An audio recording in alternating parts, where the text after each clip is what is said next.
Hi everyone, PharmacistGeek here. How are you doing today? Just wanted to do a video on 3 common facts about medicines which may come into daily pharmacy practice for both hospital and community, which I find are quite useful to know, and quite a good refresher to go over during revision season.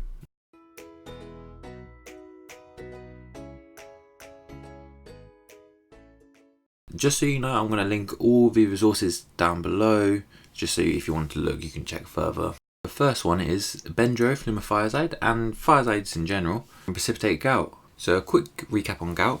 Gout is a condition where there is not enough excretion of uric acid. The increased concentration of uric acid leads to urate crystals forming, and these usually form within the joints. What then happens is you'll have acute flare-ups which cause a lot of pain. Usual symptoms is inflammation around the joints, red, hot, and extremely painful. The most common place is usually the big toe. So if a patient presents with these symptoms, then one of the factors to consider is, are they on a thiazide diuretics, either recently initiated or had a dose increased? And this is because it may be beneficial to switch the patient to a different antihypertensive. Now I'll explain to you how thiazides increase the risk of gout. So the mechanism isn't fully understood, and it's thought to be due to a few possible mechanisms. So one of the most likely ones is that thiazide diuretics stimulate the urate 1 transporter, which increases the influx of uric acid intracellularly. Increased levels of uric acid increases the likelihood of gout, especially in susceptible individuals. So the second fact I have for you, allopurinol can cause a severe adverse reaction involving the skin called Stevens-Johnson syndrome. So there was actually a study done which showed that allopurinol was the largest cause of Stevens-Johnson syndrome in Europe. So I think you should definitely know what it is, what it looks like.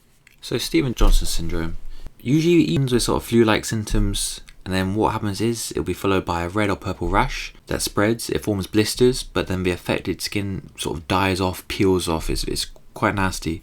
It is a medical emergency.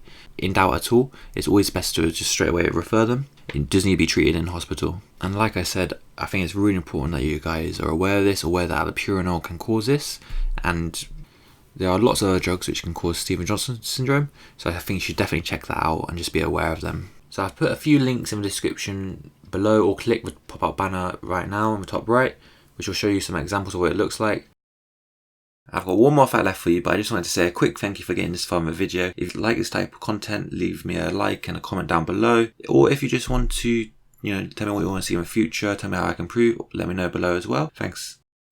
The third and final fact for today is that modified release methylphenidate should be prescribed by brand, and we should be encouraging prescribers to be doing this. Different brands of methylphenidate vary. Not a lot of people know this, but they vary in composition of immediate release methylphenidate to modified release methylphenidate. So let me explain this. So number one, you can find this in the BNF. It's under prescribing dispensing information, and it tells you the different compositions of the different brands. For example, Medicanet XL is 50-50, whereas Concerta XL is 22% immediate release and 78% modified release. So this little information will help you if you ever need to justify yourself to a prescriber. Thanks for watching the video. I've been Pharmacist Geek, and I'll catch up with you in the next one. See ya.